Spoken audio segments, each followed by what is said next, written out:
Morning students. तो students हम history का लेसन नंबर 2 कर रहे थे।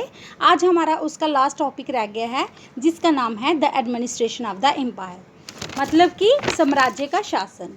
How was the administration organised? Settlements of peasants known as ur became prosperous with the spread of irrigation agriculture. Group of such villages formed larger units called Nadu.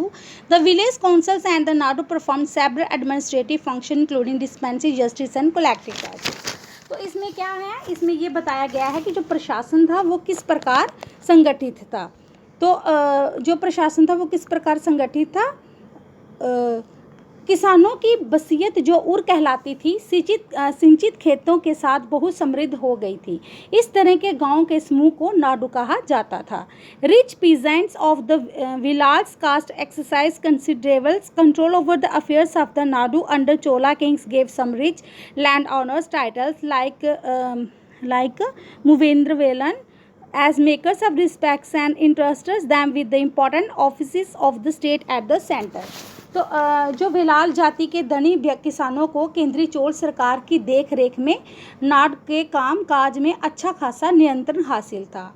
उनमें से कई धनी भूस्वामियों को चोल राजाओं ने सम्मान के रूप में मुकेंद वलन आर्यन जैसे उपाधियां दी और उन्हें केंद्र में महत्वपूर्ण राजकीय पद सौंपे।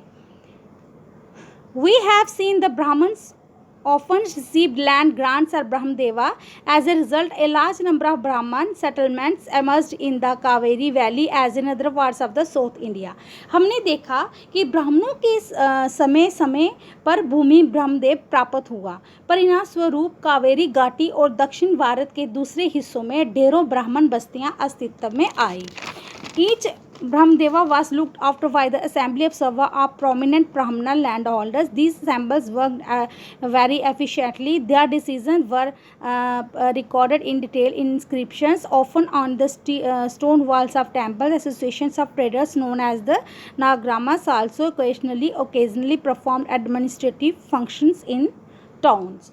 तो प्रत्येक ब्रह्मदेव की देख रेख प्रमुख ब्राह्मण स्वामियों की एक सभा द्वारा की जाती थी। ये सभाएं बहुत कुशलतापूर्वक काम करती थी। इनके निर्णय शिलालेखों में प्राय मंदिरों की पत्थर की दीवारों पर ब्योरोवार दर्ज किए जाते थे। नगरम के नाम से ज्ञात व्यापारियों के संघ भी अक्सर शहरों में प्रशासनिक कार्य संबंधित करते थे। Inscriptions from Uttaramayur in the Chingalpur district, Tamil Nadu provide details of the way in which the Sabha was organized.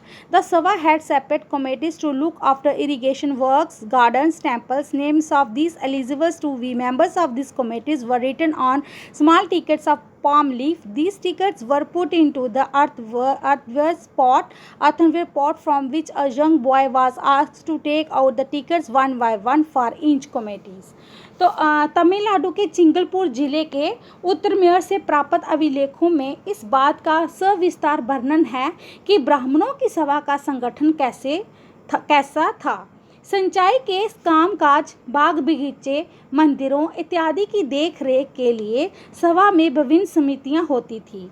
इनमें सदस्यता के लिए जो लोग योग्य होते थे उनके नाम तालपत्र के छोटे टिकटों पर लिखे जाते थे और मिट्टी के बर्तन पर रख दिए जाते थे और किसी छोटे लड़के को हर सीमित के लिए एक के बाद एक टिकट निकालने के लिए कहा जाता था। तो स्टूडेंट्स आज का जो हमारा टॉपिक था वो कंप्लीट होता है। हमारा लेसन जो चैप्टर है 2nd लेसन जो है वो कंप्लीट होता है। कल हम इसके क्वेश्चन आंसर करेंगे। तो थैंक यू।